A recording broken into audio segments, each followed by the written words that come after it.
Hi అండి. మంచిగా bread sandwich చేస్తున్నాను. పొటాటోతో గ్రీన్ చట్నీ సూపర్‌గా ఉంటుందండి. ఫస్ట్ మిక్సీ జార్ తీసుకొని అందులో కొంచెం పుదీనా, కొత్తిమీర, పచ్చిమిర్చి, వెల్లుల్లిపాయలు, ఇది సాల్ట్ అండి, పింక్ సాల్ట్, అలాగే కాజు, కొంచెం నువ్వులు, మంచి కాల్షియం ఉంటుంది. అందుకని నువ్వులు కూడా వేస్తున్నాను. ఒక గుప్పెడన్ని నువ్వులు వేసేసి నిమ్మరసం పిండేసి మంచిగా మిక్సీ పట్టేసుకోవాలండి. మంచి గ్రీన్ చట్నీ రెడీ అవుతుంది. ఖచ్చితంగా ఇవన్నీ ఇంగ్రీడియంట్స్ వేసుకోవాలి. సూపర్ టేస్టీగా ఉంటుంది గ్రీన్ చట్నీ. దేనికైనా యూజ్ చేసుకోవచ్చు. ఇప్పుడు ఒక ప్యాన్ పెట్టేసుకొని మనం ఆలు కుర్మలాగా చేయబోతున్నాం అనమాట. లోపల పెట్టుకోవడానికి స్టఫింగ్కి బ్రెడ్ శాండ్విచ్. ఇప్పుడు ఆయిల్ వేసేసుకొని అందులో జీలకర్ర, అలాగే కొంచెం మెంతం కూర వేసానండి. కొద్దిగా ఇంట్లో ఉంది అని వేసాను. చాలా మంచి ఫ్లేవర్ ఉంటుంది పొటాటోకి. మీరు ఉంటే వేసుకోండి, లేకపోతే స్కిప్ చేయండి. అలాగే అల్లం వెల్లుల్లి పేస్ట్ కొద్దిగా వేసాను, ఎక్కువ అవసరం లేదు, చిన్న స్పూను. అన్ని స్పైసెస్ వేసుకోవాలి. ధనియాల పొడి, కారము, ఉప్పు వేసుకొని మంచిగా ఒకసారి అంతా కలిపేసుకొని పొటాటో స్మాష్ చేసింది బాగా స్మాష్ చేసుకోవాలంటే మంచిగా ఉడకబెట్టుకొని అది మొత్తం వేసేసుకొని ఒకసారి అంతా కలిపేసుకోవాలి. కలిపేసుకుంటే ఇంకా రెడీ అవుతుంది. కొత్తిమీర వేసుకొని ఇప్పుడు గ్రీన్ చట్నీ మనం బ్రెడ్కి మంచిగా పెట్టేసుకోవాలండి. చూడండి, బ్రౌన్ బ్రెడ్ తీసుకున్నాను.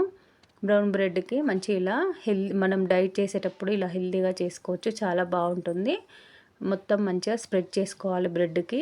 గ్రీన్ చట్నీ మంచిగా స్ప్రెడ్ చేసుకొని దాని మీద మనం పొటాటో చేసాం కదండి, పొటాటో కుర్మలాగా దాన్ని మంచిగా పెట్టేసుకోవాలి. ఎంత క్వాంటిటీ కావాలో, తక్కువ తినేవాళ్ళు కొంచెం పెట్టేసుకోండి, ఎక్కువ కావాలంటే ఎక్కువ కూడా పెట్టుకోవచ్చు. మంచిగా పెట్టేసుకొని మనం సాల్ట్ మంచిగా చూసి వేసుకోవాలండి. పొటాటోలో సాల్ట్ ఉంటుంది, గ్రీన్ చట్నీలో కొద్ది కొద్దిగా వేసుకోవాలి. ఎక్కువ వేసుకుంటే సాల్ట్ ఎక్కువైపోతుంది.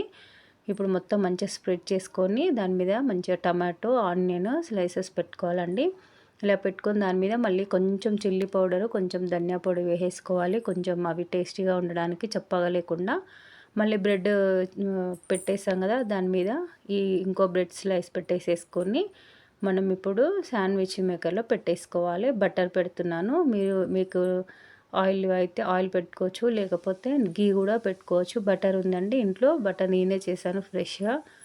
బటర్ పెట్టేసి ఇప్పుడు శాండ్విచ్ మేకర్లో పెట్టేస్తే ఇంకా రెడీ అవుతుంది మంచి పొటాటో శాండ్విచ్. సూపర్ టేస్టీగా ఉందండి. మీరు తప్పకుండా ఒకసారి ట్రై చేయండి. ఇలా ఈ గ్రీన్ చట్నీ 1 వీక్ వరకు ఉంటుంది. మనం నిమ్మరసం ఇలా వేసాం కాబట్టి. నువ్వులు కూడా వేయించిన నువ్వులు వేసుకోవచ్చు, పచ్చివి కూడా వేసుకోవచ్చు. ఎలా వేసుకున్నా పర్వాలేదండి, చాలా బాగుంది. మీరు కూడా తప్పకుండా ఇలా ట్రై చేయండి. సూపర్ టేస్టీగా వచ్చింది.